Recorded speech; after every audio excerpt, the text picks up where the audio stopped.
La dette est le voleur de l'avenir. Duncan Bannatyne.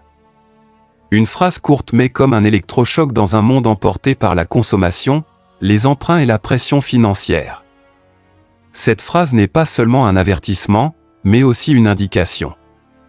Si vous ne maîtrisez pas l'argent, c'est lui qui dirigera votre vie, chacun de vos choix, chacune de vos nuits de sommeil et chacun de vos rêves brisés. Le livre L'argent engendre l'argent est le récit de la transformation de Duncan lui-même.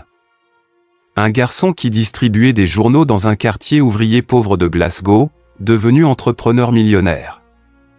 Il n'a pas étudié la finance dans une université prestigieuse. Il n'est pas né dans la richesse, mais il a appris à faire travailler l'argent pour lui, au lieu de passer sa vie à travailler pour l'argent. Avec un style direct, accessible et une multitude d'exemples concrets, Duncan ne vous promet pas de devenir riche du jour au lendemain, il vous invite à entrer dans le monde des finances personnelles, comme un ami de confiance qui est déjà tombé, a tout perdu, mais s'est relevé et a bâti sa carrière sur la base la plus solide, comprendre l'argent et le maîtriser. L'argent engendre l'argent n'est pas un livre de slogans pour s'enrichir comme tant d'autres. Il ne peint pas des illusions de succès, mais vous confronte à des vérités simples, souvent cachées dans la vie moderne. Nous dépensons trop, nous épargnons trop peu et nous faisons rarement un plan. Duncan ne parle pas d'une richesse flamboyante, il parle de liberté. La liberté de prendre un jour de repos si vous êtes fatigué, de refuser un travail que vous n'aimez pas, d'être auprès de vos proches sans avoir à vous soucier de chaque facture. Ce livre ne vous emmène pas directement à la destination, mais il vous donne la carte financière de votre vie. Du premier pas jusqu'au moment où vous pourrez dire avec assurance, je vis selon mes choix, pas selon les contraintes imposées par les circonstances, si vous vous êtes déjà demandé où part votre argent chaque mois, ou si vous vous êtes demandé si vous sortirez un jour du cycle de la paix à la paix, alors ce livre est pour vous. Achetez l'édition originale de L'argent engendre l'argent. Investissez intelligemment dans votre éducation financière, pour vivre pleinement chaque page, chaque histoire, chaque plan que Duncan partage depuis sa propre vie, et si vous trouvez ce contenu utile, n'oubliez pas de vous abonner à la chaîne YouTube, pour découvrir d'autres résumés de livres concrets, inspirants et pratiques sur les finances personnelles, l'investissement et le développement personnel. Parce qu'un bon livre ne change peut-être pas tout votre monde, mais il changera sûrement votre façon de voir le monde. Et maintenant, entrons dans chaque partie du livre. Partie, la théorie de l'argent. Dans une petite maison de la banlieue de Glasgow, un garçon nommé Duncan a déjà pleuré de désir pour une simple glace. Quand le camion de glace passait, son père lui disait froidement « Nous sommes pauvres, tu ne peux pas l'avoir ». À ce moment-là, Duncan ne comprenait pas pourquoi il n'avait pas d'argent, mais plus tard il a compris, c'était sa toute première leçon, dure mais parfaitement juste. L'argent n'est pas simplement une matière, c'est un pouvoir de choix. Pour Duncan, l'argent n'est pas une destination. C'est un outil, comme le marteau dans la main d'un menuisier. Il est inutile si vous ne savez pas l'utiliser, et il peut donner une force redoutable si vous savez le manier au bon moment et au bon endroit. Le voyage pour comprendre l'argent commence par une découverte surprenante. Le billet de 5 livres que vous tenez en main n'est pas de l'argent réel, ce n'est qu'une promesse, une phrase imprimée clairement, « Je promets de payer au porteur de ce billet la somme de 5 livres. » Pas d'or, pas de diamant, rien du tout. L'argent n'a de valeur que parce que nous croyons en sa valeur. Et quand la confiance vacille, comme lors de la crise financière de 2008 qui a balayé le monde, toutes les promesses deviennent vaines, mais Duncan refuse de rester immobile. Il commence à apprendre à utiliser l'argent comme un levier, comme la force de l'eau qui fait tourner le moulin, comme le courant électrique qui circule dans un fil de cuivre invisible mais porteur d'une puissance immense. Quand vous comprenez le flux de l'argent, qui le crée, qui le contrôle, qui en profite, vous cessez d'être victime de systèmes financiers complexes. Il raconte alors une histoire parlante. Un billet de 5 livres, que Duncan paie pour un café du matin, est ensuite utilisé par la patronne du café pour acheter des légumes. Le marchand de légumes l'utilise pour recharger son téléphone, et il revient finalement entre les mains de Duncan sans qu'il s'en rende compte. L'argent ne meurt pas, il circule sans cesse, et à chaque passage, il crée une opportunité, un choix, un petit pouvoir. Mais s'arrêter là serait insuffisant, il pousse l'histoire plus loin, en lançant une déclaration qui semble paradoxale, l'argent n'est pas fait pour rêver, il est fait pour penser. Il ne parle pas de rêver de villas, de voitures de luxe ou de gains à la loterie. Il veut que le lecteur s'arrête et réfléchisse vraiment, combien d'argent ai-je? Combien m'en faut-il? Comment est-ce que je dépense? Et comment transformer l'argent d'un élément qui s'évapore en un outil pour bâtir l'avenir? Il raconte que beaucoup de gens ne savent même pas combien ils ont sur leur compte, combien ils dépensent chaque mois, ni s'ils sont noyés dans les dettes. Pas parce qu'ils sont stupides, mais parce qu'ils ont peur. Peur de regarder en face leur portefeuille, peur de voir des chiffres rouges. Mais c'est précisément cette fuite qui les enferme, pour toujours. Alors Duncan guide le lecteur vers un tournant crucial, établir un budget, pas une feuille de calcul compliquée, mais une carte simple des revenus et des dépenses. Il se souvient de sa première fois, lorsqu'il a établi un budget en l'écrivant à la main au crayon, notant chaque cent dépensé pour un journal, un café ou un ticket de train. Le résultat l'a choqué, ses cappuccinos du matin lui coûtaient plus de 400 livres par an, assez pour payer un voyage. Puis il ajoute une nouvelle révélation, toutes les livres n'ont pas la même valeur. Il explique qu'il existe des livres qui valent plus que d'autres. Il donne l'exemple de 2 emplois. L'un rapporte 1000 livres mais prend 5 jours. L'autre rapporte 500 livres mais ne prend qu'une seule journée. Lequel choisir? Il répond, cela dépend. Si vous avez du temps, choisissez le plus simple, si vous êtes au chômage, choisissez celui qui paie le plus. L'argent n'a pas seulement une valeur monétaire, il a aussi une valeur émotionnelle, une valeur de temps, une valeur de commodité et une valeur de réputation. Et à partir de là, Duncan révèle le secret derrière chaque transaction, demandez-vous toujours qu'est-ce que l'autre y gagne. Quand vous achetez une voiture, le vendeur reçoit une commission. Quand vous signez un contrat d'assurance, l'agent touche une prime. Et cela change tout, vous n'êtes plus passif, vous prenez l'initiative, vous pouvez négocier, marchander, inverser la situation si vous le savez. Puis Duncan propose une série de stratégies pour organiser vos finances personnelles, comme s'il distribuait les cartes d'une partie de poker où vous connaissez déjà la main de votre adversaire. Il montre comment noter ses dépenses chaque semaine, utiliser un compte bancaire en ligne pour suivre les flux d'argent, regrouper tous les paiements en un seul jour du mois afin d'éviter l'illusion d'avoir encore de l'argent, autant de petites astuces. Cela paraît simple, mais peu à peu, cela construit un système de contrôle financier extrêmement puissant. Mais peut-être que le point le plus marquant de ce premier chapitre, c'est la façon dont Duncan redonne vie au concept de cycle économique et de cycle personnel. Il raconte comme un pêcheur, quand le lac regorge de poissons, tout le monde accourt, puis les poissons disparaissent, les gens s'en vont, puis ils reviennent, et le cycle recommence. De la même manière, l'économie connaît des phases d'expansion et de récession, si vous ne voyez pas ce cycle, vous investirez quand les prix sont hauts, vous fuirez quand ils sont bas et vous resterez pauvre. Le cycle personnel est plus subtil. À 20 ans, vous avez du temps mais pas d'argent. À 40 ans, vous avez de l'argent mais beaucoup moins de possibilités. Comprendre où vous en êtes dans ce cycle est essentiel, vous saurez alors quand accepter le risque, quand être prudent, et quand encaisser vos gains dans votre propre vie. Et pour conclure cette partie, Duncan revient là où tout a commencé, un jeune livreur de journaux rêvant d'acheter un vélo. Pas pour s'amuser, mais pour pouvoir faire plus de tournées. Ce garçon ne rêvait pas de devenir millionnaire, il voulait simplement trouver un moyen de ne plus être contrôlé par l'argent.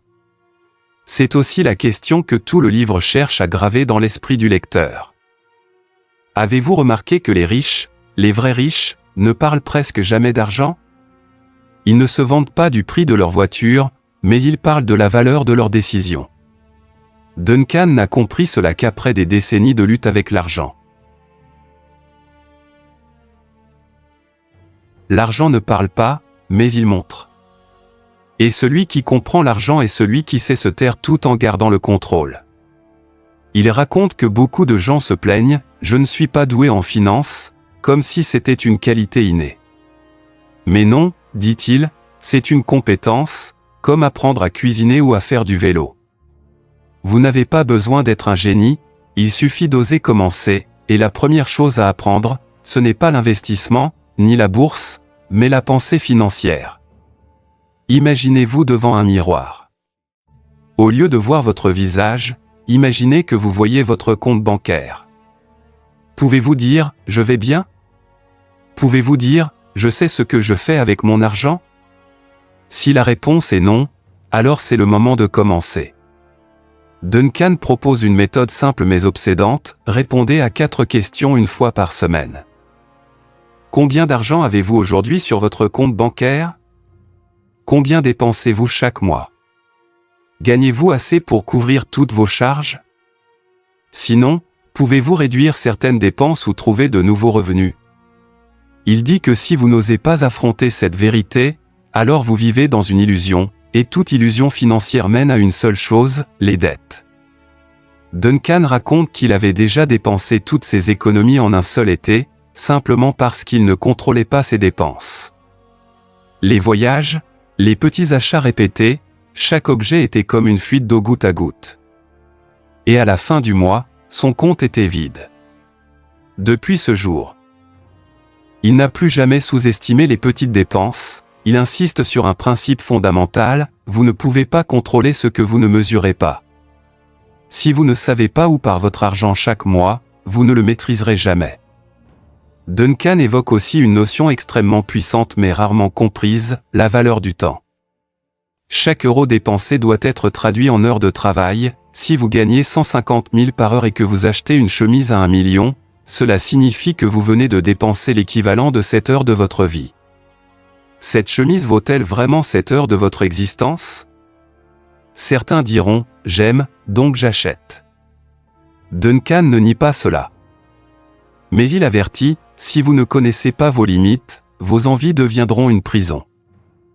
Dépenser sans stratégie est la voie la plus rapide pour devenir l'esclave de son propre salaire. Puis il aborde un concept plus subtil, le taux de valeur immatériel.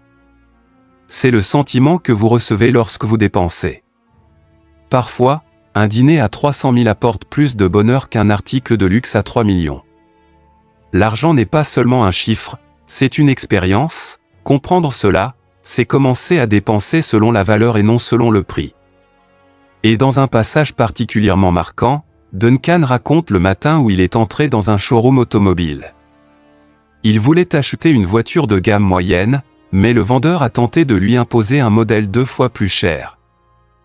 Avec davantage d'options haut de gamme, Duncan a demandé « Combien de commissions recevez-vous si je choisis celle-ci » Le vendeur a esquissé un sourire gêné. Duncan, lui, n'a pas souri, et il a quitté la concession immédiatement. Pas parce qu'il ne pouvait pas payer, mais parce qu'il avait compris qui essayait de tirer profit de lui.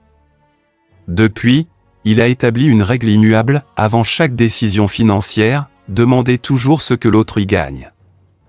Il explique que tous les services financiers, banques, assurances, courtiers ont des mécanismes pour profiter de vous.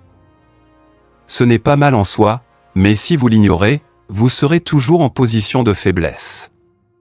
Vous ne pouvez pas négocier sans savoir combien de pièces se trouvent sur l'échiquier, et à qui elles appartiennent. Duncan souligne que le véritable contrôle n'appartient pas à celui qui a le plus d'argent, mais à celui qui comprend le mieux comment l'argent fonctionne. Et il revient à son histoire personnelle, à 30 ans, il n'avait pas un sou en poche, mais il possédait quelque chose de plus précieux que l'argent, la détermination à comprendre la finance. De la mécanique automobile à la vente de glace, jusqu'à l'immobilier, il a transformé de petites sommes en flux financiers. Il ne courait pas après la richesse, mais après le contrôle. Et c'est pour cela qu'à 45 ans, il était déjà millionnaire. Quelle est donc la plus grande leçon de cette partie ? Très simple, premièrement, l'argent est un outil, pas une fin en soi. Deuxièmement, comprendre les flux monétaires, c'est comprendre comment le monde tourne. Troisièmement, dépenser intelligemment, c'est savoir ce que l'on achète et pourquoi on l'achète. Quatrièmement, établir un budget n'est pas une affaire de pauvreté, mais une manière de s'enrichir intelligemment. Cinquièmement, le timing et les cycles financiers comptent autant que la somme que vous possédez. Et surtout, vous n'avez pas besoin de commencer avec un gros capital. Vous devez simplement commencer. Vous vous souvenez du flux monétaire dont Duncan parlait? Comme un petit ruisseau qui passe entre vos mains avant de rejoindre l'océan de l'économie. Mais il y a une chose que peu remarquent, l'argent ne se crée ni ne disparaît tout seul. Il passe simplement de la poche de ceux qui ne comprennent pas, vers la poche de ceux qui le comprennent mieux. Duncan ne se contente pas de répéter cette phrase, il la prouve avec la réalité économique mondiale, à travers les bulles financières éclatées et les crises où les gens ordinaires perdaient tout sans rien comprendre. Prenons l'exemple de 2008, lorsque les banques américaines ont commencé à faire faillite à cause de prêts inconsidérés. Des millions de personnes au Royaume-Uni, à des milliers de kilomètres de là, ont perdu leur emploi, leur maison, et même leur confiance. Pourquoi cela s'est-il produit? Parce que personne n'imaginait que les décisions de quelques banquiers à Manhattan pouvaient impacter le portefeuille d'une famille à Manchester. Mais l'argent, comme l'eau, s'écoule toujours d'une manière imprévisible. C'est pourquoi Duncan affirme que si vous ne comprenez pas l'argent, c'est lui qui vous contrôlera. Dans un récit très concret, il se remémore ses premiers salaires, quand il travaillait dans une boulangerie. On lui remettait une enveloppe en papier brun, avec son salaire en liquide et le détail des déductions. Je pouvais le toucher, le compter, sentir qu'il diminuait, raconte-t-il. Mais aujourd'hui, l'argent n'est plus qu'un chiffre sur l'écran d'un téléphone. Et cela nous déconnecte de sa véritable valeur. Quand vous ne le voyez pas, vous dépensez plus facilement, sans même réaliser combien vous perdez. Duncan propose alors une solution paradoxale, revenir un temps à l'argent liquide. Il lance un défi au lecteur, essayez de vivre 2 semaines uniquement avec du liquide, sans carte. Vous découvrirez une vérité troublante, retirer 1 million de votre portefeuille fait beaucoup plus mal que d'appuyer sur OK sur un terminal de paiement. Par le toucher, vous commencez à ressentir le flux de l'argent et donc à mieux le contrôler. Et parlant de flux, il approfondit le mécanisme qui transforme de petites sommes en grande puissance. Imaginez que vous mettiez de côté 20 000 chaque jour dans une tirelire. Après 1 an, vous aurez plus de 7 millions. Cela peut sembler insuffisant. Mais si 1 million de personnes faisaient la même chose, cela représenterait 7 000 milliards. De quoi construire une petite ville. C'est ainsi que fonctionnent les grandes associations caritatives, et c'est aussi la manière dont vous devriez penser l'argent, la force de l'accumulation. Il raconte son voyage en Éthiopie avec Sport Relief, où seulement 5 livres donnés par chaque personne ont sauvé des milliers d'enfants. Et il conclut, si de petites sommes peuvent transformer un village entier en Afrique, elles peuvent aussi transformer votre vie, à condition de les laisser s'accumuler correctement. Ensuite, Duncan aborde la puissance de l'information financière. Il souligne un constat triste, les gens regardent les nouvelles sportives, les actualités sur le cinéma. Mais dès que l'on annonce que l'indice FTSE a chuté de 100 points, il change de chaîne. Il dit, nous ne comprenons pas pourquoi la baisse du prix du pétrole entraîne une hausse de la facture d'électricité. Personne ne nous l'explique. Mais les choses devraient être autrement. Duncan propose une stratégie pour s'habituer progressivement aux informations financières. Chaque soir, regardez le journal télévisé. Concentrez-vous uniquement sur la rubrique économique. Pas besoin de tout comprendre, écoutez simplement un peu chaque jour. Après quelques semaines, quelques mois, vous commencerez à sentir si le marché monte ou descend. Et il propose même de choisir un conseiller financier indépendant, IFA, de prendre rendez-vous et de poser quelques questions simples. 1. Quelle est la tendance des taux d'intérêt cette année? 2. Si j'ai 10 millions, où devrais-je les placer? 3. Existe-t-il un moyen d'optimiser l'impôt sur le revenu? La plupart des IFA offrent la première rencontre gratuitement, et vous pouvez apprendre énormément. Totalement gratuitement, mais plus important encore, vous commencez à oser poser des questions sur l'argent. Duncan raconte que beaucoup de gens pensent qu'ils sont trop ignorants pour comprendre la finance. Il appelle cela la malédiction de l'insécurité économique. Mais il répond, si vous pouvez apprendre à conduire une voiture, alors vous pouvez aussi apprendre à conduire votre portefeuille. Et enfin, il parle d'une chose abstraite, mais qui a le pouvoir de changer tout l'avenir financier d'une personne, pensée selon les cycles. Chaque économie a un cycle, croissance puis crise. Chaque être humain aussi, jeunesse, mariage, enfant, retraite. Si vous savez où vous en êtes dans le cycle, vous saurez quand prendre des risques, quand épargner. Par exemple, à 25 ans, vous devriez accepter le risque pour investir, apprendre, essayer de créer une entreprise, parce que si vous échouez, vous avez encore le temps de recommencer. Mais à 55 ans, vous devriez protéger votre capital, parce que le temps n'est plus suffisant pour récupérer après une chute.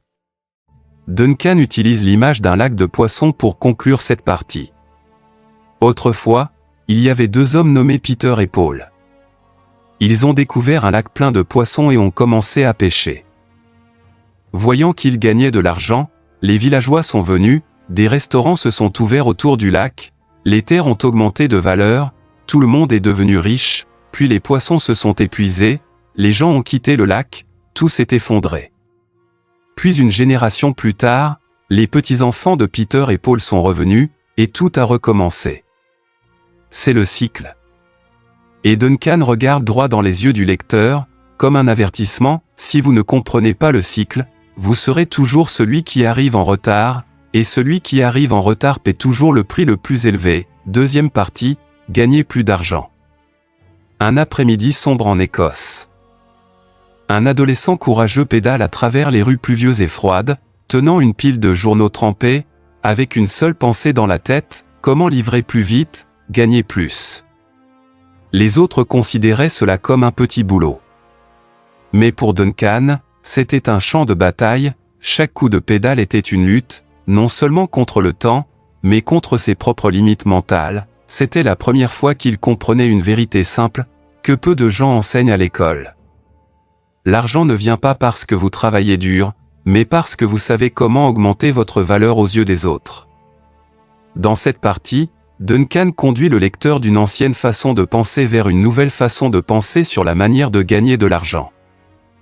Il dit que la société vous enseigne toujours à bien étudier, à travailler dur, à obtenir une augmentation petit à petit, mais il demande franchement, combien de personnes que vous connaissez ont fait cela mais sont toujours pauvres ? Il ne nie pas la valeur de l'étude et du travail acharné, mais il montre que si vous restez toujours dans un cadre défini par les autres, celui du salarié, alors vous vous limitez vous-même. Puis il raconte son parcours, de livreur de journaux à vendeur de glace, d'un glacier à une chaîne de salles de sport, puis à l'immobilier, à la télévision, à l'hôtellerie. Le point commun, à chaque fois qu'il changeait de métier, c'était une fois de plus qu'il osait penser. Je peux gagner plus grâce à la valeur que je crée. Une histoire particulière fait s'arrêter le lecteur. Duncan travaillait autrefois comme employé dans une maison de retraite, avec un salaire bas et un travail pénible. Un jour, le vieil homme qu'il avait soigné pendant 3 mois est décédé. La famille du vieil homme a envoyé à Duncan une lettre de remerciement. À l'intérieur, il y avait un petit chèque, pas beaucoup d'argent, mais cela l'a fait réfléchir, quelle valeur ai-je créée ? Était-ce seulement changer les couches et donner à manger, ou bien redonner de la dignité à une personne en fin de vie. À partir de là, il a décidé que si l'on fait quelque chose, il faut le faire vraiment bien, et trouver un moyen de transformer cela en avantage financier. Il a présenté 3 niveaux de revenus. Premier niveau, salarié. Vous vendez votre temps contre de l'argent, limité par les heures et l'âge. Deuxième niveau, entrepreneur. Vous vendez de la valeur, en utilisant le temps des autres comme levier. Troisième niveau, investisseur. Vous utilisez l'argent pour créer de l'argent, le levier des actifs. Chaque niveau comporte ses propres risques et récompenses. Mais si vous restez toujours au premier niveau, salarié, alors vous jouez à un jeu que vous ne pourrez jamais gagner en grand. Il raconte l'histoire de son premier glacier. Avec seulement 450 livres de capital. Il a peint, arrangé, fabriqué l'enseigne à la main. Chaque jour, il vendait des glaces, nettoyait le sol, sortait les poubelles. Mais au lieu de s'arrêter là, il a commencé à noter ce qui faisait revenir les clients, le goût, l'attitude du service, la propreté, Après 6 mois, il avait des bénéfices. Après 1 an, il a ouvert une nouvelle succursale. Après 3 ans, il a vendu toute la chaîne pour plus de 100 000 livres. Un chiffre fou, pour un jeune homme qui avait grandi dans un quartier ouvrier pauvre. Il n'a pas ouvert un glacier pour faire des glaces, il l'a ouvert pour apprendre à reproduire la valeur. Et c'est ce qu'il veut enseigner aux lecteurs, ne gagnez pas de l'argent pour l'argent, gagnez de l'argent en trouvant un moyen de résoudre un problème pour lequel les autres sont prêts à payer afin de s'en débarrasser. Par exemple, si vous cuisinez bien, ne pensez pas tout de suite à ouvrir un restaurant. Pensez plutôt aux repas livrés au bureau, aux cours en ligne, aux e-books de recettes. Si vous êtes doué pour réparer des appareils électroniques, ne vous précipitez pas pour ouvrir un magasin. Faites des vidéos tutoriels, créez une chaîne YouTube pour bâtir votre marque personnelle. Duncan appelle cela la mentalité de revenu flexible. Dans la société moderne, faire un seul travail est trop risqué. Vous devez avoir plusieurs sources de revenus. Comme un navire avec plusieurs bouées de sauvetage, si une source meurt, vous survivez encore. Il raconte l'histoire d'une connaissance, une mère célibataire, travaillant 8 heures par jour dans l'administration, mais chaque soir elle vendait des produits faits main en ligne. Au début, ce n'était qu'un essai, mais petit à petit, elle a ouvert sa propre boutique, embauché du personnel, puis quitté son travail administratif pour se consacrer entièrement à la construction de sa marque personnelle. Ce qui a changé, ce n'était pas la situation, mais la façon de percevoir sa propre valeur. Et puis Duncan parle d'un mot-clé qui effraie beaucoup de gens, le risque. Vais-je échouer? Et si je quitte mon travail et que je n'y arrive pas? Les gens penseront que je suis fou si je démissionne pour vendre des produits faits main. Il écoute, puis sourit, je préfère échouer en essayant que réussir en n'ayant jamais osé. Le risque en réalité n'est pas effrayant. Ce qui est effrayant, c'est de vivre toute une vie sans jamais savoir si l'on pouvait faire plus. Duncan partage une formule très pratique pour commencer à gagner plus. Identifiez les compétences que vous avez, même petites. Identifiez qui est prêt à payer pour obtenir ces compétences, trouvez le canal le plus simple pour les atteindre, Facebook, TikTok, YouTube, groupe en ligne. Essayez de vendre sans chercher la perfection, il suffit de commencer. Après chaque tentative, tirez des leçons et améliorez-vous. Un jeune a un jour demandé à Duncan, « Je ne sais que prendre des photos avec mon téléphone, je n'ai pas d'appareil photo professionnel, est-ce que je peux faire quelque chose ?» Duncan lui a répondu, « Sais-tu photographier des plats de manière appétissante ?»« Oui. » Alors prends en photo les plats de petits restaurants qui n'ont pas encore de belles images et envoie-les-leur gratuitement. S'ils utilisent tes photos, propose-leur de t'engager pour en prendre d'autres. Si une seule personne accepte, tu as déjà un métier. Tu vois, l'opportunité ne se trouve pas dehors, elle se trouve dans ta façon de penser. Duncan insiste sur un point que beaucoup de gens négligent quand on parle de gagner de l'argent. La confiance financière. Pas la confiance dans le marché, mais la confiance en soi. La croyance que l'on mérite un revenu plus élevé, que l'on est capable de le faire, et que l'on peut réussir, même en partant de très bas. Il raconte l'histoire d'un homme qui travaillait comme ouvrier dans une usine. Chaque mois, il recevait son salaire, payait ses factures et il ne restait plus rien. Un jour, il a dit, « J'en ai assez, je veux faire quelque chose par moi-même. » Le soir, il a commencé à faire des gâteaux et à les vendre le week-end. Après 6 mois, il avait tellement de clients qu'il a dû embaucher quelqu'un. Après 1 an, il a quitté son emploi à l'usine. Aujourd'hui, il possède 3 boulangeries. Duncan dit, c'est l'exemple classique de ce que j'ai toujours cru. Le revenu n'a pas de limite, la seule limite est dans votre tête. Puis il raconte une autre histoire, celle d'un jeune étudiant. Avec seulement un téléphone portable et un compte TikTok. Il a commencé à publier des vidéos d'apprentissage de l'anglais de façon amusante. Au début, personne ne regardait. Puis une vidéo est devenue virale, il a gagné des milliers d'abonnés. Un centre d'anglais l'a invité à collaborer. Aujourd'hui, il gagne 5 fois plus qu'un salaire de professeur, grâce à une compétence que beaucoup considéraient seulement comme une matière scolaire. Cela mène à un concept important que Duncan appelle la mise en valeur de soi. Si vous faites bien quelque chose, il est fort probable que vous le fassiez mieux que quelqu'un d'autre, et si vous le montrez clairement, les autres seront prêts à payer pour que vous les aidiez. Si vous savez composer des bouquets, vous pouvez enseigner l'art floral en ligne. Si vous savez faire de beaux PowerPoint, vous pouvez concevoir des présentations pour d'autres. Si vous êtes bon orateur, vous pouvez devenir maître de cérémonie lors d'événements, ou former des gens aux techniques de prise de parole en public. Chaque compétence, si elle est placée au bon endroit, peut devenir une source potentielle de revenus. Mais pour cela, vous devez apprendre à avoir confiance et à exprimer votre valeur. Pas pour vous vanter, mais pour le montrer par vos actions et vos paroles. Duncan écrit qu'il avait autrefois très peur d'annoncer ses tarifs aux clients. Il craignait qu'ils refusent, qu'ils disent qu'il était trop cher. Mais il a ensuite compris que celui qui n'ose pas se donner un prix sera toujours évalué par les autres. Il propose un exercice psychologique très simple mais puissant. Tenez-vous devant un miroir, regardez-vous dans les yeux et dites « Je mérite d'être bien payé. J'ai de la valeur. Je vais trouver un moyen de doubler mes revenus cette année. » Cela peut sembler étrange, peut-être. Mais il dit que si vous ne pouvez pas vous convaincre vous-même, comment pourriez-vous convaincre un client? Puis il emmène le lecteur vers un chapitre très concret, les chemins pour gagner un revenu supplémentaire, même pour les personnes occupées. Il énumère très précisément la vente en ligne, choisissez un produit que vous connaissez bien, ciblez un groupe de personnes que vous connaissez bien, la location de biens. Si vous avez une chambre libre, une voiture inutilisée, ou même des machines qui dorment, tout cela peut être loué. L'écriture en freelance. Du blog à la traduction. Beaucoup de travaux peuvent être faits à distance, de manière flexible. Le tutorat ou le coaching.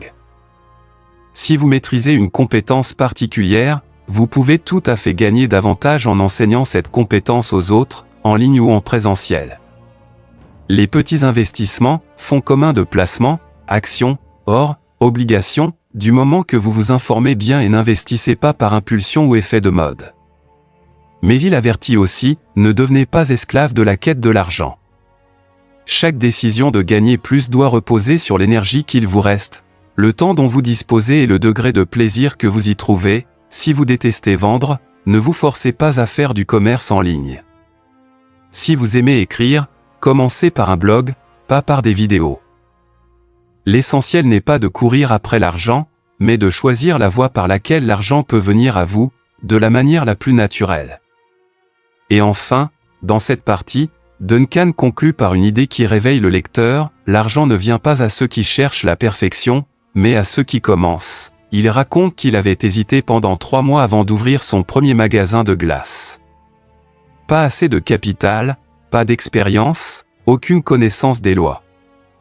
Mais il s'est dit, si je ne le fais pas maintenant, alors quand? Et c'est exactement ce qu'il a fait, commencer, se tromper, corriger, continuer à apprendre. Et aujourd'hui, il est millionnaire. Vous pouvez commencer avec 100 000 NG, avec un simple téléphone, avec quelques heures libres par semaine. Vous n'avez pas besoin d'un diplôme en économie, pas besoin de parents riches, pas besoin d'appui. Il vous suffit d'une décision, commencez aujourd'hui, partie 3, dépenser. Duncan commence cette partie par quelque chose qui paraît d'une simplicité extrême, mais qui est en réalité la clé qui a aidé beaucoup de gens à sortir de leurs dettes et à vivre une vie plus confortable. Regardez en face la manière dont vous dépensez votre argent. Il ne s'agit pas de réduire vos dépenses jusqu'à vivre dans la privation, il ne vous demande pas d'abandonner tous vos plaisirs ni de geler vos cartes de crédit. À la place, il pose une série de questions que quiconque ayant déjà examiné son relevé de compte en fin de mois s'est sûrement déjà posé avec un soupir, pourquoi ai-je acheté ça? En avais-je vraiment besoin? Qu'aurais-je pu faire d'autre avec cet argent? Puis il introduit une première notion fondamentale, la vraie valeur d'un bien. Il raconte qu'un ami s'est vanté d'avoir acheté une nouvelle télévision ultra moderne pour 2000 livres. Quand Duncan lui a demandé pourquoi, il a répondu, il y avait une promotion et j'avais besoin d'une nouvelle. Mais Duncan a rétorqué, et ton ancienne télé, elle était cassée? Son ami est resté silencieux. Voilà l'erreur typique. Nous confondons besoin et envie. Duncan classe tous les objets que nous possédons en deux catégories. Il en a tiré une leçon, la valeur ne réside pas dans le prix affiché, mais dans le montant que vous êtes prêt à payer après avoir compris ce qu'il vous apporte réellement. Et plus important encore, la valeur d'un objet ne se mesure pas seulement en argent, mais aussi en temps et en utilité. Par exemple, une personne qui dépense 3 millions pour une paire de chaussures qu'elle porte tous les jours pendant 3 ans fait un meilleur investissement que quelqu'un qui dépense 1 million pour des chaussures à la mode, portées seulement quelques fois avant d'être abandonnées. Duncan introduit la notion de ratio argent-temps, pour aider le lecteur à évaluer. Chaque dépense doit refléter la valeur d'usage, divisée par le nombre de fois qu'elle sera utilisée. Puis il enchaîne avec le chapitre suivant, contrôler ses dépenses. C'est un chapitre extrêmement pratique, sans cliché ni théorie vide. Il propose une série de stratégies concrètes, notez chaque dépense, qu'il s'agisse d'un café ou d'un ticket de bus, classez vos dépenses en 3 catégories, essentiel, confort, luxe. Fixez un budget hebdomadaire, par exemple 1 million pour les repas à l'extérieur, 500 000 pour les loisirs. Et surtout, ne dépassez pas vos limites. Une fois l'argent épuisé, arrêtez de dépenser. Duncan conseille de consacrer 15 minutes chaque semaine pour revoir vos dépenses. Vous serez surpris de découvrir des achats dont vous ne vous souveniez même plus. 35-18, il raconte qu'un jour, en vérifiant son compte, il a découvert qu'il payait chaque mois 50 livres pour un service de télévision qu'il n'utilisait plus depuis longtemps. Une petite somme, mais après un an, cela faisait 600 livres, de quoi partir une semaine en vacances en Europe. Il appelle cela des fuites financières, des petites dépenses insignifiantes qui, peu à peu, vident votre portefeuille. Dans le chapitre sur les dépenses à vie, Duncan adopte une vue d'ensemble. Les dépenses changent selon les étapes de la vie. Il dessine la courbe de dépenses d'une personne normale, à 20 ans, peu de dépenses, vie simple, mais faible revenu. À 30 ou 40 ans, fonder une famille, acheter une maison, élever des enfants, les dépenses explosent. À 50 ans, les enfants grandissent, le prêt immobilier est remboursé, les dépenses diminuent. À partir de 60 ans, si l'on a bien planifié, on peut vivre sereinement avec moins de frais. Si vous anticipez les périodes de fortes dépenses, vous pouvez vous préparer à temps et éviter l'endettement ou l'asphyxie financière. Après avoir tracé ce panorama des dépenses tout au long de la vie, Duncan amène le lecteur à un sujet qui paraît très pratique, mais qui cache en réalité d'innombrables erreurs financières, l'achat d'une voiture. Dans le chapitre La meilleure façon d'acheter une voiture, il ne s'agit pas seulement d'un guide pour choisir un moyen de transport, mais d'une leçon typique sur la tendance moderne à dépenser au-delà de ses besoins. Et pourquoi il faut être prudent face à des choix qui semblent banals.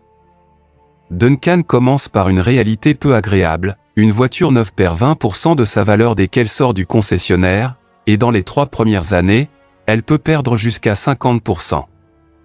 Alors, pourquoi des millions de personnes achètent-elles encore des voitures neuves chaque année? Sa réponse est brève, pour le ressenti. Pour l'image, pour la sensation d'avoir amélioré son statut. Mais ensuite, ce sont les prêts, des assurances plus chères, et une dépréciation constante. Il raconte l'histoire d'un ami, âgé de seulement 28 ans, qui a décidé d'emprunter à la banque pour acheter une Mercedes neuve. Il disait que c'était la récompense de ses efforts. Duncan n'a pas protesté. Mais quelques années plus tard, quand la voiture a vieilli, sa valeur de revente n'était même pas la moitié du prix d'achat.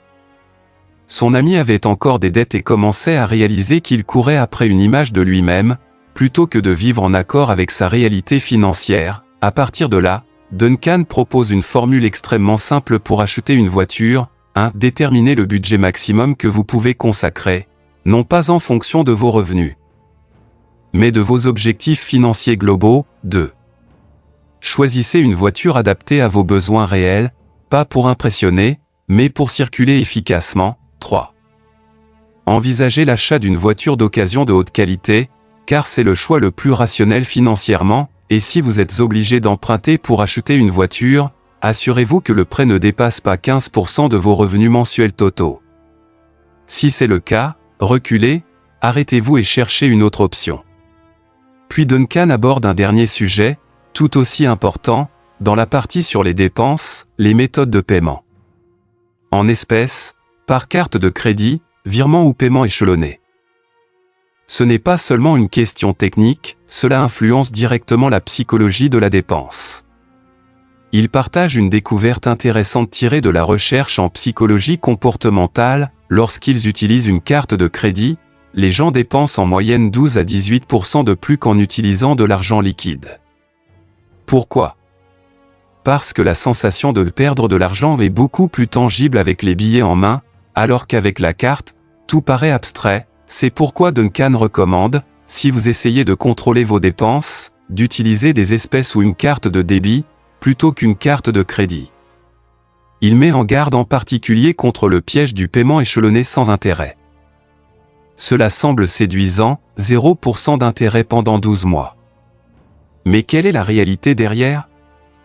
Le prix de base du produit a peut-être déjà été augmenté dès le départ. Si vous manquez une échéance de paiement, les intérêts de pénalité sont très élevés. La facilité d'achat vous pousse à dépenser au-delà de votre budget. Duncan donne une règle simple, si vous n'avez pas assez d'argent pour acheter un objet maintenant, c'est probablement que vous ne devriez pas l'acheter. Épargnez d'abord, achetez ensuite. Pour conclure cette partie, Duncan revient à l'essentiel, les dépenses doivent être un acte conscient, pas un réflexe automatique. Il propose un exercice de fin de chapitre. Destiné à tous ceux qui veulent vraiment prendre le contrôle de leurs finances, pendant les 7 prochains jours, notez absolument toutes vos dépenses, pas un centime ne doit être oublié. Chaque soir, relisez-les, lesquelles valent la peine, lesquelles vous regrettez. À la fin de la semaine, classez vos dépenses en 3 catégories, nécessaires, utiles et gaspillage. L'objectif, réduire de 20% la catégorie des gaspillages la semaine suivante, et transférer cette part vers l'épargne ou l'investissement. Il conclut par une image très parlante, imaginez que chaque euro dépensé soit une brique. Que construisez-vous ? Une maison solide ou un château de sable balayé par la première vague. Puis il cite une maxime simple mais profonde, ne me dites pas quelles sont vos priorités, montrez-moi vos relevés bancaires, et je saurai. Les dépenses ne mentent pas, et le portefeuille ne triche pas. Si vous voulez vraiment transformer votre vie financière, commencez par les petites dépenses. Ce sont elles, et non les contrats à 1 million, qui décident si vous pourrez vivre librement, sereinement et conformément à vos aspirations. Partie 4. L'endettement. La dette est le voleur du futur. Chaque euro emprunté aujourd'hui ne vous prend pas seulement l'argent de demain, mais aussi votre liberté, vos choix, et parfois même votre dignité. Il raconte sa première expérience avec la dette, ce n'était pas par pauvreté ni par nécessité, mais pour une montre qu'il pensait mériter. Au moment de signer le contrat de crédit, il s'est senti adulte. Mais durant les 18 mois qui ont suivi, chaque mensualité fut un rappel amer, il avait sacrifié son confort juste pour sauver une image. C'est à ce moment qu'il a compris que s'endetter n'est pas en soi mauvais.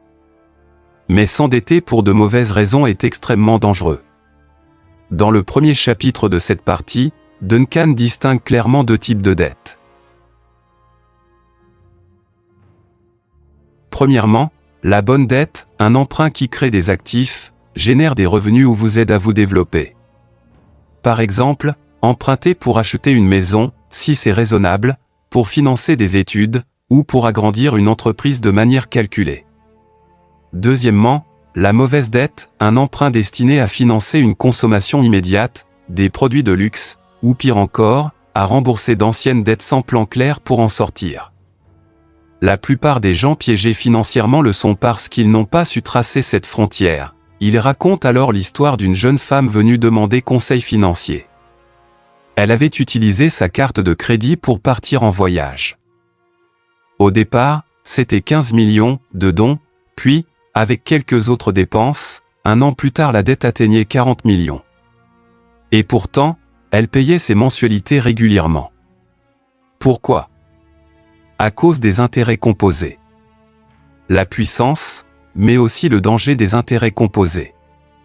Les intérêts composés, dit-il, ressemblent à la gravité financière. Quand vous investissez, les intérêts composés attirent l'argent vers vous. Mais lorsque vous êtes endetté, ils vous aspirent vers le gouffre. Une dette de 20 millions, avec un taux d'intérêt de 30% par an, si vous ne remboursez pas le capital, deviendra près de 27 millions après un an, et ainsi de suite. Si vous ne payez que le minimum chaque mois sur une dette de carte de crédit de 30 millions, il peut vous falloir jusqu'à 15 ans pour la rembourser, et les intérêts totaux représenteront le double du capital initial. À partir de là, il propose au lecteur un processus en 5 étapes pour sortir des mauvaises dettes. Premièrement, dressez la liste complète de toutes vos dettes, nom du prêt, montant restant, taux d'intérêt, durée de remboursement. Deuxièmement, classez-les du taux le plus élevé au plus bas. Priorité au plus coûteux. Troisièmement, supprimez toutes les dépenses non essentielles pour rassembler le maximum d'argent afin de rembourser plus vite. Quatrièmement, négociez avec les organismes de crédit, demandez un report, une réduction du taux, ou un regroupement de crédit. Cinquièmement, ne contractez pas de nouveaux prêts tant que les anciens ne sont pas soldés. Duncan affirme que le remboursement de dette est le premier test de maturité financière. Si vous l'évitez, vous ne prendrez jamais le contrôle de votre vie. Puis il aborde une forme d'endettement que beaucoup considèrent comme normale mais qui est en réalité un piège, le paiement en plusieurs fois. Il raconte l'histoire d'un jeune couple qui vivait correctement avec un revenu mensuel de 25 millions, mais qui payait en mensualité 1 million pour le téléphone, 1,5 million pour le réfrigérateur, 2 millions pour la moto, 3 millions pour un prêt de mariage, 2 millions pour la carte de crédit. Au total, 9,5 millions juste pour le remboursement des dettes, sans compter les autres dépenses. La pression financière les rendait progressivement fatigués, stressés, et même leur mariage en souffrait. Il ne dit pas que le paiement échelonné est mauvais en soi, mais il conseille de ne l'utiliser que pour des besoins essentiels, vraiment nécessaires, et seulement si vous avez un plan financier clair. Ensuite, il parle du prêt immobilier, que beaucoup considèrent comme une bonne dette, mais qui peut facilement devenir un fardeau de plusieurs centaines de millions. Duncan recommande, avant de décider d'emprunter pour acheter une maison, de se poser quelques questions. La mensualité dépasse-t-elle 35% de vos revenus? Disposez-vous d'un fonds de secours équivalent à 36 mois de dépenses en cas de perte d'emploi? Cette maison répond-elle vraiment à vos besoins, ou bien est-ce juste une tendance?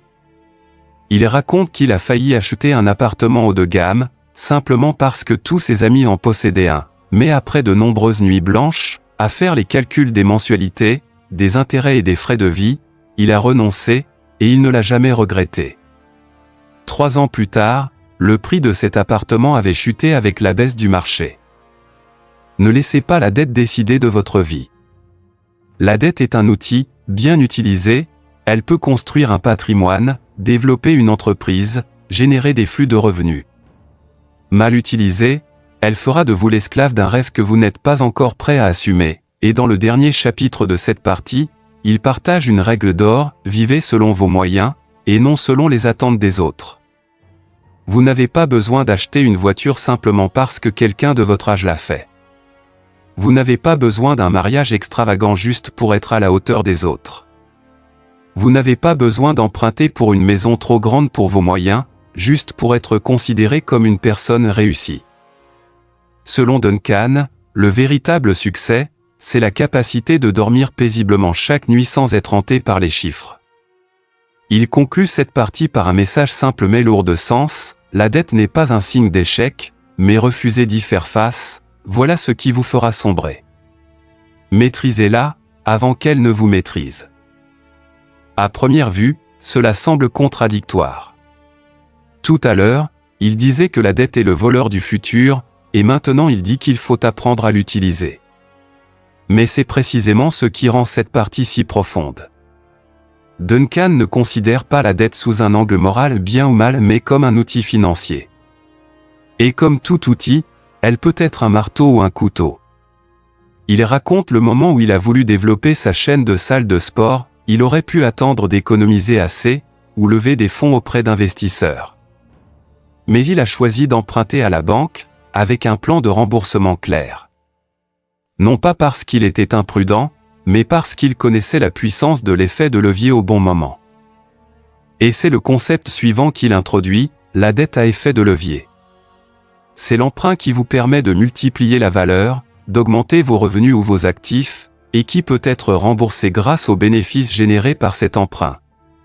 Par exemple, emprunter pour acheter des machines de production, rénover une maison afin de la louer, ou suivre une formation qui augmente vos compétences et donc vos revenus.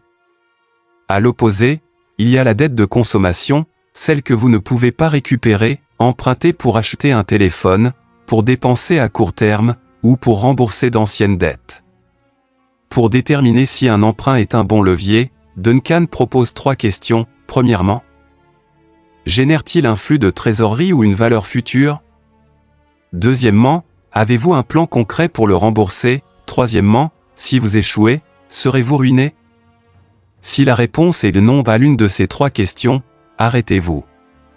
Duncan ne veut pas que vous deveniez un extrémiste anti-dette, mais encore moins un esclave de la banque.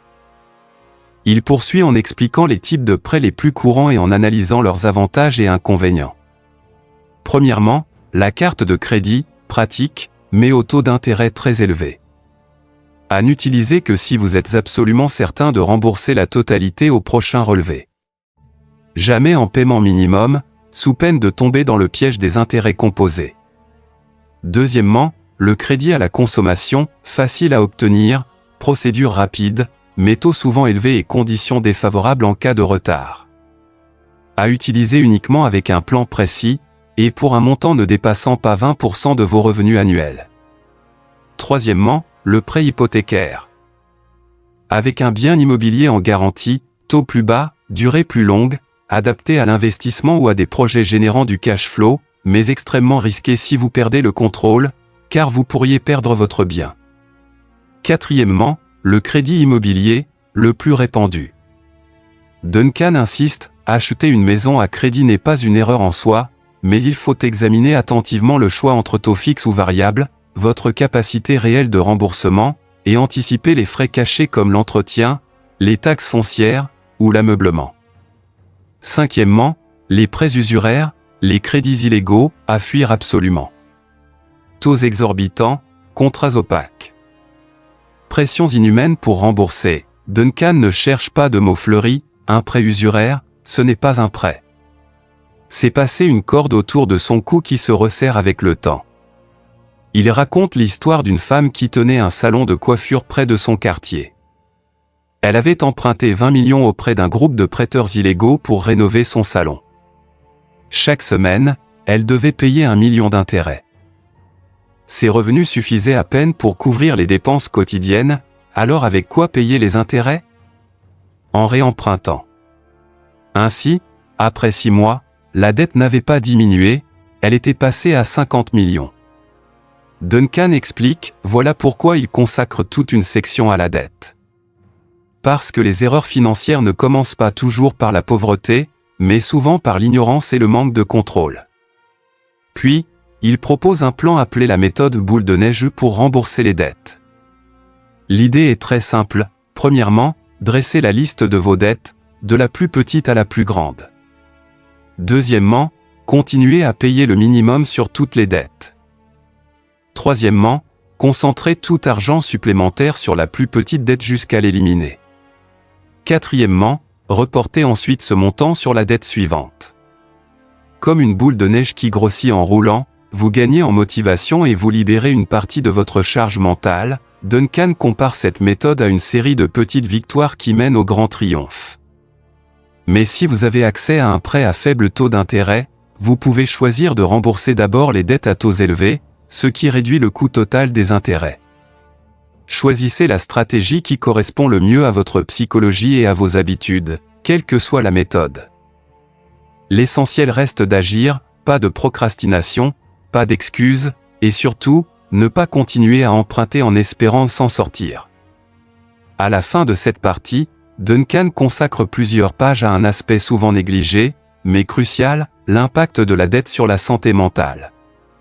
Il cite des recherches montrant que les personnes endettées ont 3 fois plus de risques de dépression et d'anxiété que celles qui ne le sont pas.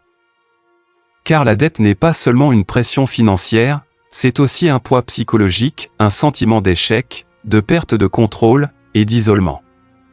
Lui-même a connu des nuits d'insomnie, hanté par les dettes qu'il ne pouvait pas encore rembourser. Il se souvient de cette époque où il n'osait pas ouvrir ses emails ni décrocher le téléphone, de peur de tomber sur un agent de recouvrement, et c'est à ce moment-là qu'il s'est juré, « Peu importe combien je serai pauvre, je ne vivrai jamais éternellement dans les dettes. » Il veut que vous, lecteurs de ce livre, preniez la même promesse. La 5e partie concerne l'investissement. Tout parcours vers la liberté financière commence. Non pas avec un portefeuille d'actions ou de l'immobilier, mais avec un acte très simple, l'épargne. Vous ne pouvez pas investir si vous n'avez pas d'argent à investir. Et vous n'aurez pas d'argent si vous n'apprenez pas à épargner. Dans un monde de consommation, où chaque application vous incite à dépenser d'un simple glissement de doigts, épargner semble aller à contre-courant. Mais c'est justement pour cette raison que c'est le premier jalon de la maturité financière. Il raconte l'époque de ses débuts, quand il ouvrait sa première boutique de glace et que ses bénéfices mensuels ne dépassaient pas 50 livres, mais au lieu de dépenser cet argent pour un dîner coûteux afin de fêter, il l'a mis entièrement dans une enveloppe marquée clairement, pour investir dans le 2e magasin. Personne ne me l'avait appris, écrit Duncan. C'était simplement parce que je voulais que mon avenir m'offre plus de choix. Et puis il donne 3 raisons pour lesquelles tout le monde devrait commencer à épargner dès aujourd'hui. Premièrement, la liberté de choisir. Avoir des économies signifie que vous n'êtes pas obligé d'accepter n'importe quel travail que vous détestez uniquement pour payer vos factures. Deuxièmement, la résilience face aux crises. La vie est pleine d'imprévus, maladies, perte d'emploi, accidents. L'épargne est un coussin qui vous protège de ces chocs. Troisièmement, construire la base de l'investissement. Investir rapporte, mais seulement si vous avez du capital. Épargner, c'est se préparer aux opportunités de demain. Il insiste particulièrement sur l'importance d'un fonds d'urgence, avant même de penser aux actions, à l'immobilier ou aux affaires. Assurez-vous d'avoir au moins 3 à 6 mois de dépenses de subsistance de côté. C'est la somme qui vous permet de dormir tranquille la nuit. Ensuite, Duncan propose une méthode très concrète pour épargner. Contrairement à l'idée que l'épargne serait un sacrifice douloureux, il la transforme en une habitude presque automatique. Programmez un virement automatique de votre compte principal vers un compte d'épargne dès la réception du salaire. Commencez par une petite somme, 5-10% de vos revenus, puis augmentez progressivement. Et surtout, n'utilisez jamais l'argent de ce compte d'épargne. Faites comme s'il n'existait pas, il compare l'épargne au brossage des dents. Personne ne vous oblige à le faire chaque jour, mais si vous ne le faites pas, les conséquences arrivent très vite. Puis il raconte l'histoire d'une amie qui, en déménageant, retrouva un ancien livret d'épargne avec 100 livres sterling déposés depuis 10 ans. Lorsqu'elle alla vérifier à la banque, le solde était de 102 livres sterling, soit seulement 2 livres d'intérêt en 10 ans. Elle était stupéfaite. Ce fut l'occasion pour Duncan d'expliquer le choix du bon compte d'épargne.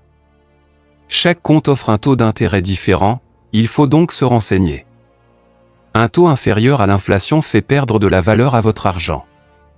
Privilégiez les comptes à intérêt composé et exonérés d'impôts si possible. Il illustre la puissance des intérêts composés avec un exemple simple. Si vous déposez 100 livres sterling à un taux de 5% par an, la première année vous gagnez 5 livres sterling, la deuxième année, vous gagnez 5 livres sterling et 25 pennies, car les intérêts s'appliquent aussi sur les 105 livres sterling.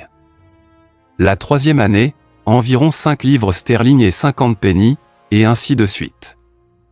Après 10 ans, vous aurez près de 163 livres sterling. Soit presque une fois et demie la somme initiale. Après l'épargne vient l'investissement, et il enchaîne avec une déclaration claire, l'épargne vous protège, l'investissement vous fait avancer. Dans le chapitre sur l'élaboration de votre propre stratégie d'investissement, Duncan encourage le lecteur à ne copier personne, mais à choisir une stratégie adaptée à ses propres objectifs financiers, acheter une maison, préparer la retraite, soutenir ses enfants, la tolérance au risque. Pouvez-vous dormir tranquille si le marché chute de 10%? L'horizon temporel, court, moyen ou long terme. Il divise un portefeuille idéal en 3 parties. Premièrement, la sécurité, épargne. Obligations, or, fonds monétaires. Deuxièmement, la croissance stable, immobilier, actions blue chip. Les fonds mixtes, plus le risque est élevé, plus le rendement potentiel l'est aussi, actions technologiques, start-up, crypto-monnaies. Plus vous êtes jeune, plus la part de ce portefeuille à haut risque peut être importante, car vous avez le temps de vous remettre des pertes. Il raconte ses propres expériences en bourse, ses gains mais aussi ses pertes totales.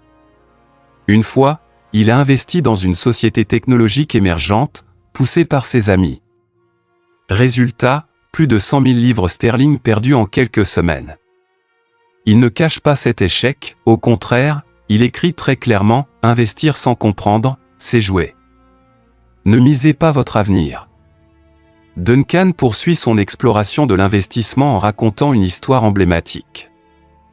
Un vieil ami, après des années de travail acharné, décida d'acheter une maison plus grande, pour être en accord avec son poste de directeur. Au lieu d'épargner, cet ami a presque entièrement emprunté à la banque pour acheter la maison. Puis, le marché immobilier s'est effondré, la valeur de la maison a chuté, mais la dette est restée la même. L'ami de Duncan s'est retrouvé piégé dans un cycle d'endettement. Et Duncan écrit « Posséder une maison est un choix, pas une obligation ». Et ce n'est pas la seule forme d'investissement. Dans le chapitre « Posséder une maison si possible », il éclaire une croyance que beaucoup considèrent comme une vérité absolue, il faut posséder une maison pour être stable. Il ne nie pas la valeur psychologique d'être propriétaire, le sentiment de sécurité, l'héritage, l'absence de peur d'être expulsé.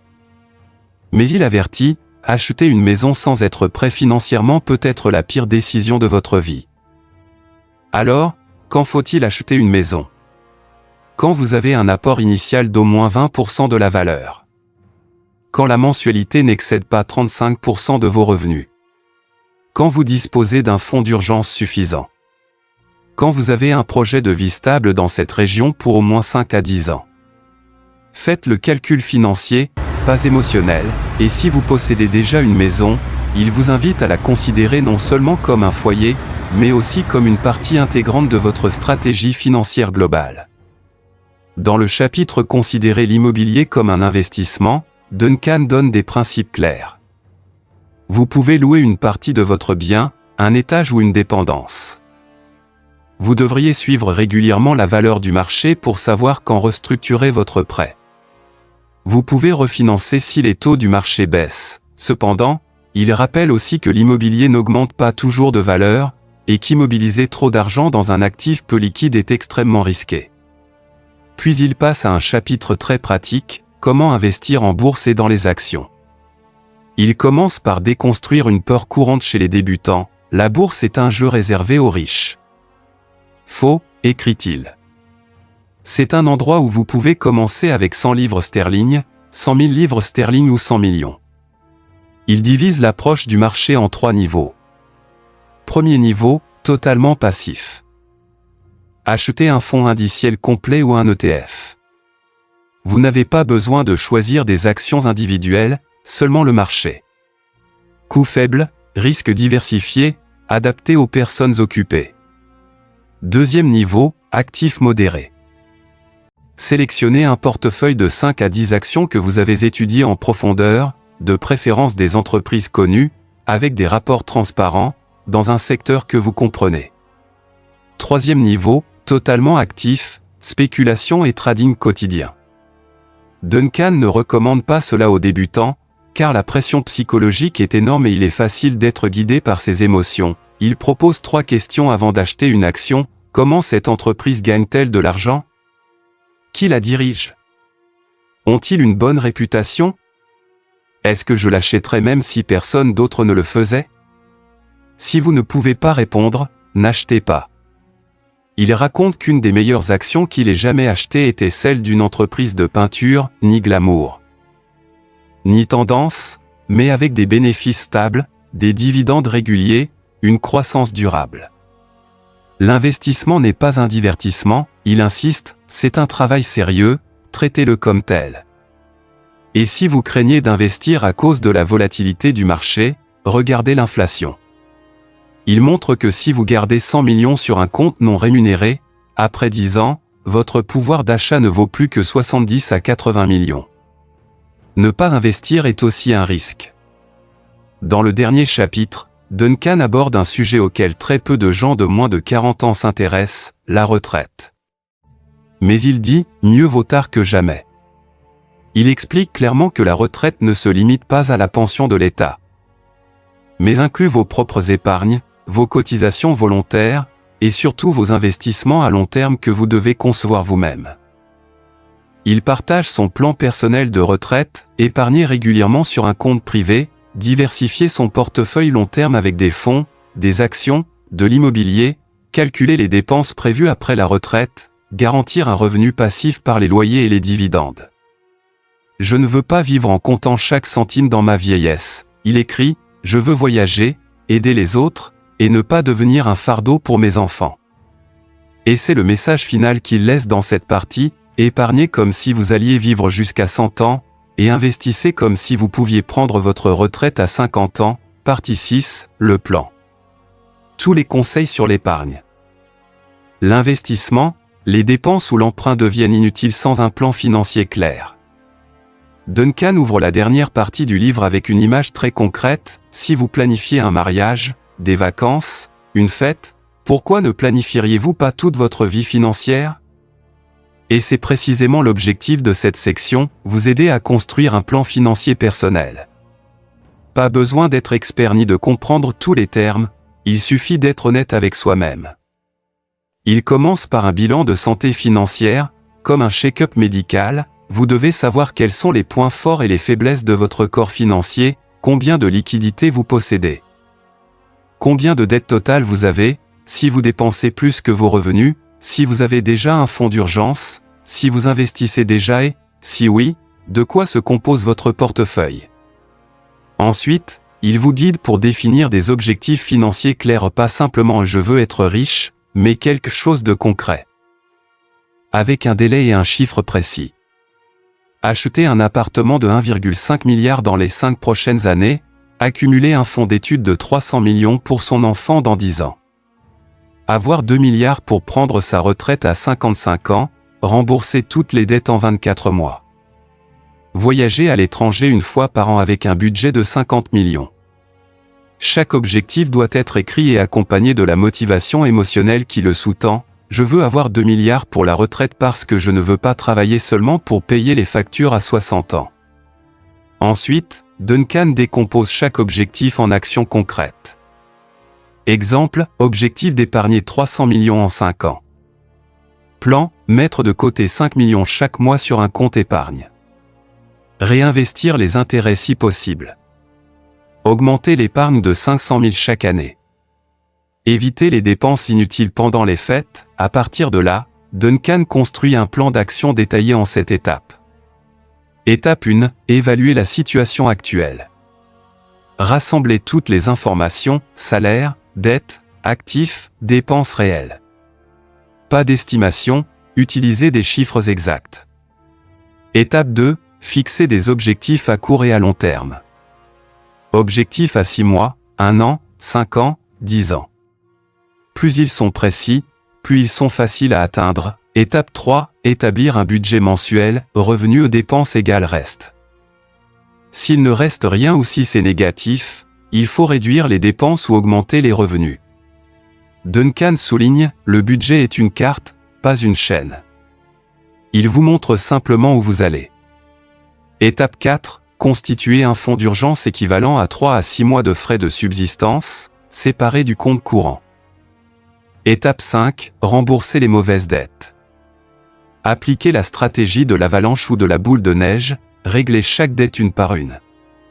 Absolument ne pas contracter de nouveaux prêts avant d'avoir soldé les anciens. Étape 6. Répartir les investissements selon un pourcentage raisonnable. Exemple, 50% en fonds obligataires, 30% en actions, 10% en immobilier, 10% en formation. Duncan ne donne pas de formule universelle, il dit « Trouvez votre propre formule, mais n'investissez pas sans formule ». Étape 7. Vérifiez et ajustez régulièrement tous les 3 mois. Réévaluez vos objectifs, voyez si votre situation financière a changé. Si oui, mettez à jour le plan où il doit évoluer avec vous. Duncan raconte que la première fois qu'il a établi un plan financier, il avait 33 ans. Il n'avait écrit qu'une seule page, « Dans 2 ans, je veux rembourser mon prêt bancaire, épargner 10% de mes revenus chaque mois, ouvrir un autre magasin, et prendre une semaine de vacances par an pour me ressourcer. » Je ne connaissais pas grand-chose à la finance à l'époque, écrit-il, mais je savais que je ne voulais pas vivre éternellement avec le sentiment de courir sans jamais atteindre le but. N'attendez pas d'être compétent pour faire un plan. Faites un plan pour le devenir. Dans la dernière partie, Duncan parle de la motivation durable. Car même si un plan est parfait, il faut une raison pour le suivre. Il raconte l'histoire d'une femme qu'il avait conseillée. Elle avait prévu de prendre sa retraite à 50 ans. Au début, chaque mois, elle mettait de l'argent de côté. Mais après 8 mois, elle a commencé à se décourager, car elle ne voyait pas de résultats immédiats. Puis elle a relu sa première note, « Je veux prendre ma retraite tôt, parce que je ne veux pas que mon enfant voie sa mère épuisée chaque jour. » Ce fut le déclic qui l'a remis sur la bonne voie, et elle persévéra pendant les 5 années suivantes. Duncan conclut le livre par un passage qui laisse le lecteur sans voix. La vie n'est pas une attente d'opportunités, c'est une suite de petites décisions que vous prenez chaque jour, et un plan financier. Même écrit au dos d'une enveloppe, il peut être le premier tournant qui vous mène vers la vie que vous désirez vraiment. Écrivez votre plan. Laissez-le vivre avec vous, respirer avec vous, et grandir avec chaque décision que vous prenez, car si vous ne planifiez pas votre argent, l'argent planifiera pour vous. Duncan comprend que personne ne peut vivre discipliné éternellement si le plan financier n'est qu'une série de chiffres secs. Il a vu trop de personnes établir des tableurs Excel avec des dizaines de lignes, analyser toutes sortes de graphiques, puis abandonner après quelques semaines. Pourquoi? Parce que ce plan ne disait rien à leur cœur, c'est pourquoi il propose une chose en apparence simple, mais en réalité essentielle, rédiger une déclaration financière personnelle. Elle peut se limiter à quelques lignes manuscrites. Accrochez au coin de votre bureau ou glissez dans votre portefeuille, mais c'est l'âme du plan. Exemple, je travaille non pas pour consommer, mais pour être libre. J'investis non pas pour m'enrichir, mais pour ne pas être dominé. J'épargne non pas par peur, mais parce que je sais ce qui compte le plus dans ma vie. Un plan financier n'a réellement de valeur que lorsqu'il vous aide à vivre en accord avec vos valeurs et vos rêves personnels. Après cette déclaration, Duncan invite le lecteur à établir 3 listes supplémentaires. 1. Ce que je veux atteindre au cours de l'année à venir. 2. Ce dont je veux me libérer dans l'année à venir. 3. Ce que je ne ferai pas, même si l'on m'y incite. Exemple, atteindre d'épargner 50 millions, investir dans mon premier fonds commun, se libérer et rembourser ma dette de carte de crédit, ne pas faire à emprunter pour acheter une nouvelle voiture. Ce n'est pas un journal intime, c'est un engagement formel lorsque vous l'écrivez, vous transformez peu à peu vos rêves en objectifs, et vos objectifs en actions. Et pour concrétiser ces listes, Duncan partage le modèle de plan d'action sur 90 jours. Un délai suffisamment long pour voir des résultats, mais assez court pour maintenir la motivation. Le plan de 90 jours comprend, partie 1, l'objectif principal, un objectif financier précis que vous voulez atteindre en 90 jours, exemple, épargner 15 millions, rembourser une carte de crédit, commencer à investir en actions. Partie 2, des actions spécifiques chaque semaine. Semaine 1, examiner tous les revenus et geler les dépenses inutiles. Semaine 2, ouvrir un compte épargne séparé et programmer un virement automatique en début de mois.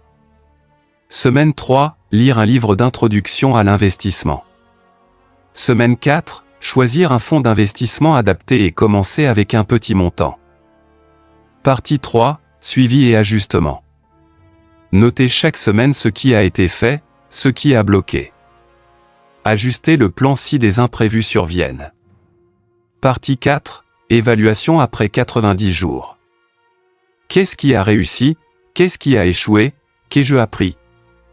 Il dit, ne considérez pas cela comme un examen, mais comme la première fois où vous essayez de vivre autrement, et vous savez quoi? Beaucoup de personnes ont appliqué ce plan de 90 jours et ont envoyé des lettres de remerciement à Duncan. Pas parce qu'elles étaient devenues riches après 3 mois, mais parce que, pour la première fois, elles avaient le sentiment de pouvoir prendre en main leur vie financière. Pour maintenir le plan à long terme, Duncan a présenté un modèle extrêmement simple, qu'il appelle le système des 3 pots. Le premier pot est celui pour vivre, 70% pour les dépenses quotidiennes, manger, se loger, se déplacer. Le deuxième est le pot d'épargne et d'investissement, 20% pour accumuler ou investir à long terme. Le troisième est le pot pour profiter ou se développer soi-même, 10%, destiné au voyage, à l'apprentissage, ou aux cadeaux pour ceux qu'on aime. Si vous dépensez chaque centime que vous avez, vous vivez selon les circonstances. Si vous répartissez votre argent avant de dépenser, vous vivez selon un plan. Pour garder la motivation, il suggère une habitude très simple mais extrêmement efficace. Le journal financier personnel, consacrer 5 minutes chaque semaine à écrire. Où ai-je dépensé mon argent cette semaine? Quelle dépense m'a rendu heureux? Quelle dépense m'a laissé des regrets? Qu'est-ce que je veux changer la semaine prochaine? Il a tenu un journal de ce type pendant 2 ans et a ainsi pris conscience que de petites dépenses éparses pouvaient s'additionner pour former une somme considérable, ou pire, un mode de vie incontrôlé. 1h11 minutes 55 secondes, et enfin, Duncan conclut toute la partie sur le plan par une vérité fondamentale. Le plan financier n'est pas fait pour que vous deveniez riche, mais pour que vous soyez libre de choisir. Libre de prendre un jour de repos si vous êtes fatigué. Libre de refuser un emploi s'il est contraire à vos valeurs. Libre de consacrer du temps à ceux que vous aimez, 1h12 minutes 20 secondes, plutôt que de courir après les factures. Il écrit, « Je n'ai pas écrit ce livre pour que vous deveniez millionnaire.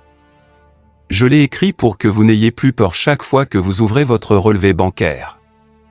Et si un jour vous pouvez vous arrêter, sourire en arrière et dire, « J'ai vécu selon mes propres choix », alors votre plan, aussi modeste ou simple soit-il, aura déjà réussi.